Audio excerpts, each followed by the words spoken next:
Y como veíamos, la presidenta Bachelet entonces firmó este proyecto de ley de matrimonio igualitario que permitirá a las personas del mismo sexo casarse y optar por los mismos derechos que poseen los cónyuges heterosexuales en la legislación vigente. Queremos entender cómo va a cambiar la ley de matrimonio actual y para eso nos acompaña aquí en el estudio Mauricio Tapia. Él es profesor de Derecho Civil de la Universidad de Chile. Mauricio, muchas gracias por estar acá. A ver, conversábamos fuera de cámara justamente, ¿cómo cambian estos artículos respecto de la ley que conocemos hoy? Son 117, si no me equivoco, la cantidad de artículos que deberían modificarse, porque no solamente tiene que ver con la ley de matrimonio, sino que también con la ley de filiación y con la relación de la posibilidad de adoptar o de tener hijos. Claro. Bueno, esto es una modificación de las leyes de familia en general. Esta modificación, por tanto, no solo envuelve el cambio en la definición de matrimonio.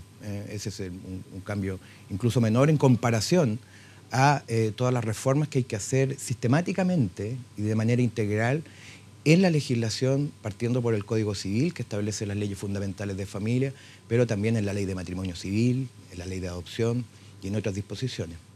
A ver, si partimos bien de lo básico, para llegar luego a tal vez la piedra de tope que va a ser la filiación y la adopción. Hay países que han tratado el matrimonio igualitario. Nosotros seríamos el quinto dentro de la región que tendría una legislación que tiene que ver con el matrimonio entre dos personas del mismo sexo. ¿Cómo cambia? En este caso veíamos en la nota y en la explicación que dábamos antes, se saca la palabra mujer y hombre por persona, para así dejar que cualquier persona ajeno a quien ame o quiera pueda contraer matrimonio, y se cambia la terminología de hombre-mujer y se habla de cónyuges en este caso. ¿Qué otras diferencias vamos a ver respecto a la ley actual? Bueno, en materia de familia, la ley regula estas relaciones sobre la base de dos instituciones, que es el matrimonio y la filiación. En síntesis, para reconocer una familia homoparental, que es el propósito de esta ley, deben reformarse las dos instituciones, partiendo por la misma definición de matrimonio, que actualmente reconoce que solo un matrimonio puede suscribirse entre un hombre y una mujer, hay que sustituirlo por persona, pasando también por los derechos y deberes entre cónyuges, que hablan en muchos casos de marido y mujer, y que por tanto debe sustituirse por una expresión neutra como cónyuges. También en las relaciones patrimoniales entre cónyuges, ahí hay problemas también actuales en la ley, como por ejemplo en materia de sociedad conyugal, donde también se habla de marido y mujer. Muy probablemente lo que ocurrirá, todavía no conocemos el texto completo del proyecto, pero lo que ocurrirá es que en ese punto no se va a poder aplicar la sociedad conyugal a las parejas homosexuales que suscriben el matrimonio, mientras no se modifique esa institución, que es otra reforma que está en curso hace mucho tiempo. Sí. Y luego en materia de filiación. En materia de filiación también se habla en la ley chilena de padre y madre. Eso debe sustituirse, así lo han hecho otros países, por progenitores, que es una expresión neutra. Eso involucra también modificar las formas de reconocimiento, es decir, cómo se establece la filiación, cómo reconozco un hijo, incluso antes del matrimonio, cómo se atribuye la filiación, se reconoce un hijo al interior del matrimonio, cómo se accede a las técnicas de reproducción asistida, quiénes pueden acceder a las técnicas. Una pareja de mujeres, por ejemplo, podrá acceder a las técnicas de reproducción asistida y ese niño será hijo de ambas y tendrá en definitiva dos progenitoras. Y por supuesto la adopción. Ahora, por un tecnicismo, en la ley de adopción en verdad son necesarios pocos cambios para reconocer el derecho de las familias homosexuales a acceder a la adopción. ¿Por qué? Porque esa ley ya habla de cónyuges. Y como ellos van a ser cónyuges, en definitiva, pueden optar a la adopción sin perjuicio que hay que hacer otros cambios técnicos que al interior de esa ley. Ahora, en ese caso justamente cuando una de las dos partes, en este caso una de las dos mamás, por ejemplo, tiene hijos previos, de una relación previa, de un matrimonio incluso previo, ¿podrá esta otra mamá, si es que así se llegara al acuerdo, adoptar a este niño? ¿Se van a dar las mismas condiciones? Esa es una de las dudas principales que tenemos frente a este proyecto y que queremos resolver cuando se conozca en su articulado completo. Porque una cuestión es que se reconozca el derecho a establecer una familia mediante el matrimonio de una pareja homosexual y otra es que también se reconozca ese derecho fuera del matrimonio. Pues sería bien paradójico, en verdad, que solo se reconozca este derecho al interior del matrimonio. Sería una especie de reforma en pos de, en definitiva, de una visión progresista de estas instituciones de familia, pero que al mismo tiempo envolvería una restricción conservadora, que es decir, solo aquellos que acceden al matrimonio pueden disfrutar de una pareja, o sea, de una familia conformada por una pareja del mismo sexo e hijos, y no aquellos que no quieran acceder al matrimonio. Sería muy raro. Entonces, esperamos que el proyecto, por tanto, también modifique esas otras instituciones que permitan a parejas estables homosexuales poder acceder a la maternidad-paternidad. Y ahí en ese sentido, a pesar de que no tiene necesaria relación directa con la ley de matrimonio igualitario, pero sí es sabido y conocido que adoptar un niño en nuestro país no es cosa fácil, que obviamente se resguarda muchísimo la seguridad, el futuro de esa criatura. Pero en este caso, y según lo que tengo entendido en este momento, la primera prioridad la tiene una pareja constituida por un hombre y una mujer. Y así se va bajando en posibilidades de poder adoptar un niño respecto de si hay una mujer sola, si hay un hombre solo, si es una pareja homosexual. ¿La pareja homosexual queda al final de la lista? ¿Se va a poder subir porque pueden tener las mismas capacidades parentales de cualquier pareja heterosexual? Dos cuestiones. La ley de adopción establece un criterio principal para atribuir la adopción a una pareja o a una persona, que es el interés superior del niño. Ese es el interés que prima. Absolutamente. Bueno, por tanto. Ahora, en principio, y habrá que ver cómo viene el proyecto en ese punto específicamente, pero en principio, si las parejas homosexuales van a ser cónyuges como las parejas heterosexuales, van a tener la misma prioridad. Y lo que va a primar es, en definitiva, el interés del niño. Y esa es una discusión larga que se ha dado en todo el mundo. Hay estudios que demuestran que en definitiva los niños que crecen en el seno de una pareja homosexual, en definitiva, crecen conforme a un mismo esquema o a una que aquellos que crecen en una familia heterosexual, es decir, no tienen la misma probabilidad de ser o no homosexual, etcétera, que es uno de los grandes temores que se tiene. Y sobre todo hay que considerar una cuestión, es decir, las parejas que en definitiva hacen todo ese largo trámite para optar por adoptar un niño, en definitiva quieren convertirse en padres, madres, están persiguiendo esa paternidad y maternidad, y eso es claro en todos los sistemas comparados y en Chile. Aquellos que en definitiva buscan la adopción, buscan la paternidad, se demuestran ser buenos padres y madres en la práctica. Bueno, y que además... Mucho mejor que centros asistenciales, por supuesto. De todas maneras, pero además que en ese mismo punto, si es que se le va a dar un niño a una pareja homosexual y se la va a dejar al final de la lista, entonces, ¿cuál es el argumento por ser homosexuales? ¿Cuál sería el argumento que se da de una pareja en la cual uno de ellos ya tenga hijos y el otro quiera adoptar a esos hijos? Que en el fondo es la misma situación al final. Se llega a un matrimonio homosexual que estaría criando niños. Pero hay distintas situaciones. Hay algunas ocasiones en que, por ejemplo, una mujer puede ser madre de un niño o niña, y ese niño o niña no tiene una relación de filiación establecida con un padre. La pregunta es si este proyecto, por ejemplo, va a dejar que luego del casamiento o antes del matrimonio, su pareja, mujer, lo reconozca. Que es una forma simple de integrar a una familia matrimonial o no matrimonial un hijo proveniente de una relación anterior, en definitiva, que como lo digo, no tenga establecida una relación con un padre. En este caso. Ahora, ¿qué pasa? Porque dentro del Código actual, y aquí me puedo estar equivocando, pero dentro del Código actual tengo entendido que el Código 102 habla del matrimonio como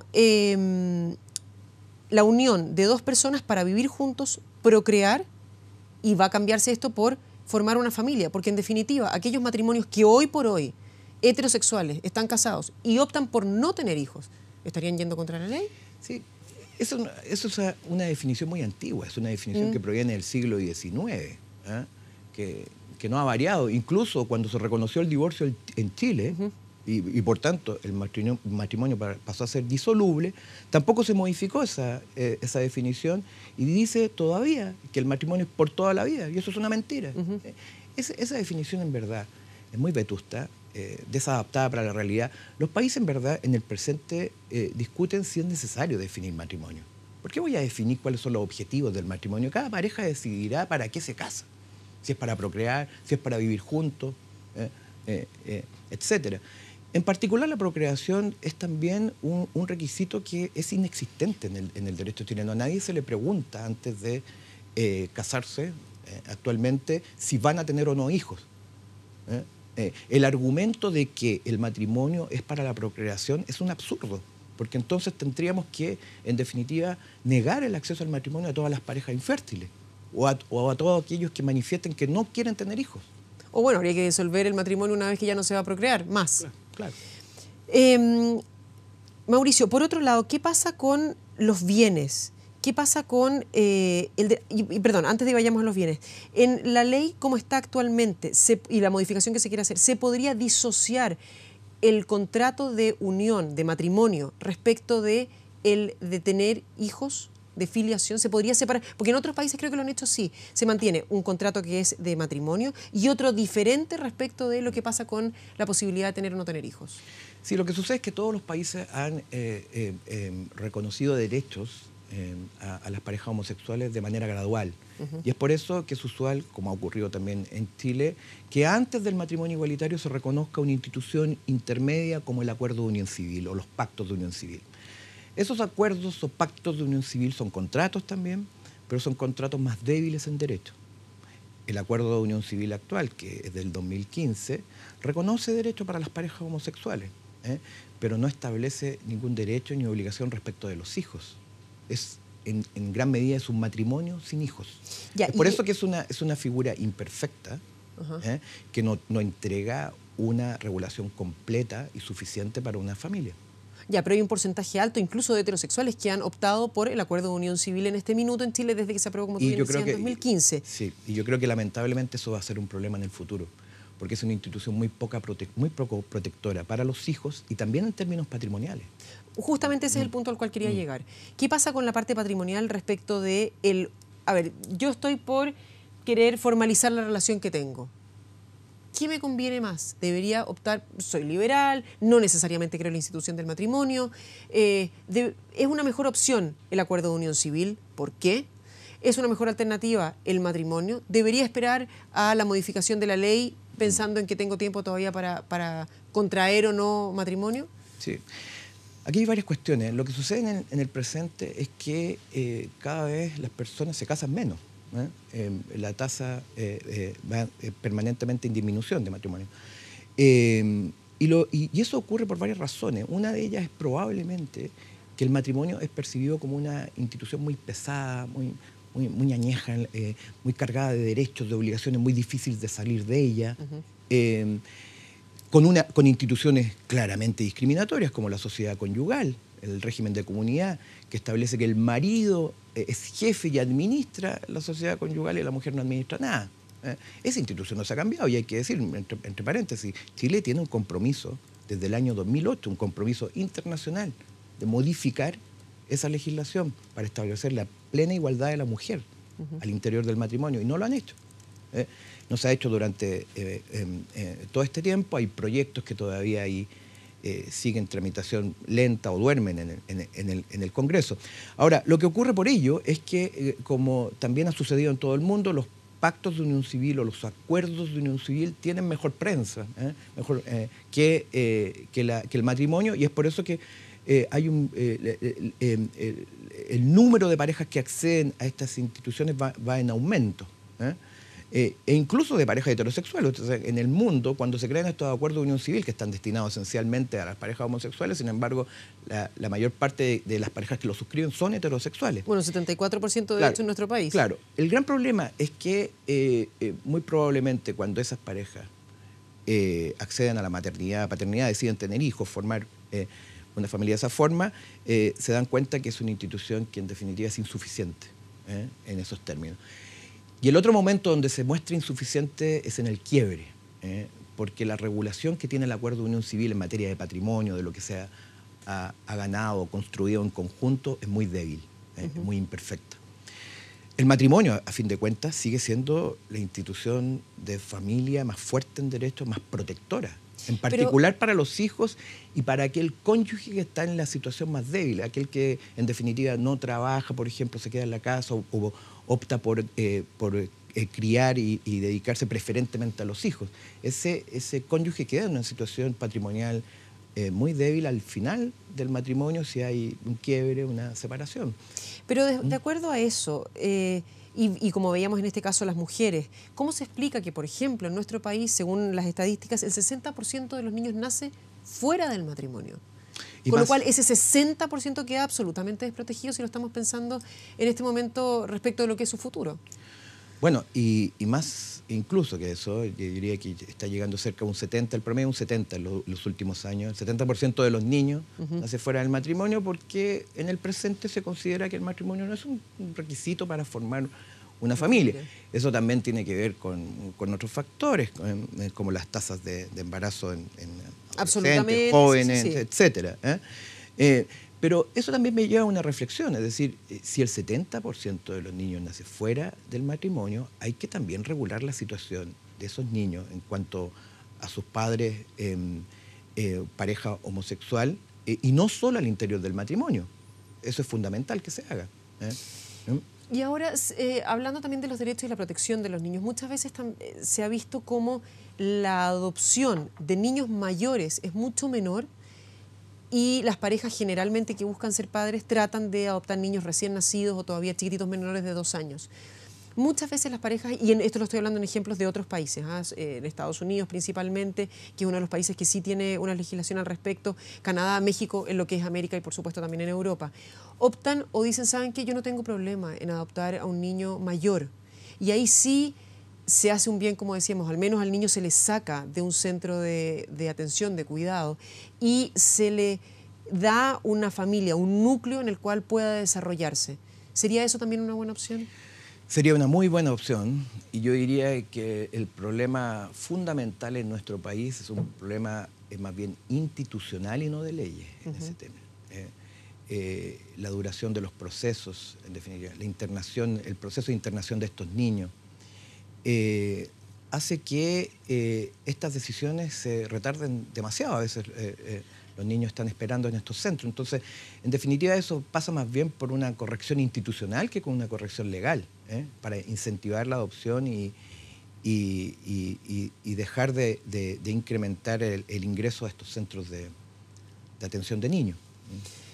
Ahora, cuando hablamos de los tiempos, vemos que este proyecto de ley se firma o se termina firmando ahora, cuando estamos a menos de 6 meses de que termine el gobierno actual. Hay quienes critican este proyecto y el momento, más que nada, más que el proyecto en sí, pero el momento en el cual se realiza, porque no se sabe todavía si va a entrar con alguna urgencia al Congreso.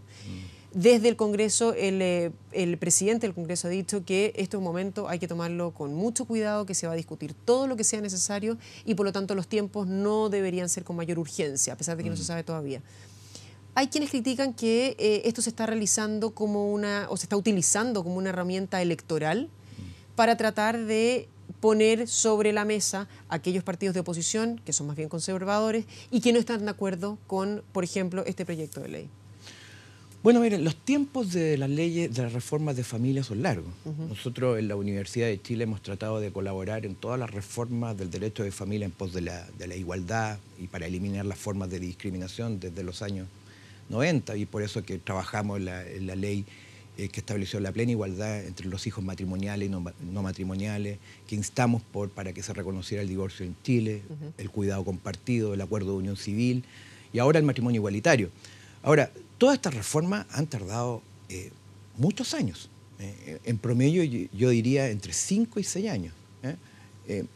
Por otra parte, hay que tener en cuenta que Chile firmó un acuerdo ante la Comisión Interamericana de Derechos Humanos, donde se comprometió a presentar este proyecto de ley durante este año. Es un compromiso internacional firme. Sí, por la demanda. En serio, sí, claro, por la demanda. Está suscrito por el gobierno. Y por tanto tenía que presentarse. Ahora, que tenga o no un impacto electoral, bueno, todas estas leyes de familia tienen, todas estas reformas tienen una connotación social, importan a las personas, y por supuesto que la tienen, eso es innegable. Ahora, esta es una discusión de largo aliento. Se inicia ahora, tal vez al término de este gobierno, espero que al menos la idea de legislar se apruebe, pero después le espera un camino que yo creo que puede ir entre los 4 y 7 años de tramitación. Queda entonces para aquellos que, bueno, es un paso, es lo que se ha dicho de gran parte de las organizaciones. Mauricio Tapia, profesor de Derecho Civil de la Universidad de Chile, muchas gracias por acompañarnos. Encantado. Nosotros hacemos una breve pausa, ya volvemos con más información aquí en La Mañana Informativa, no se vayan.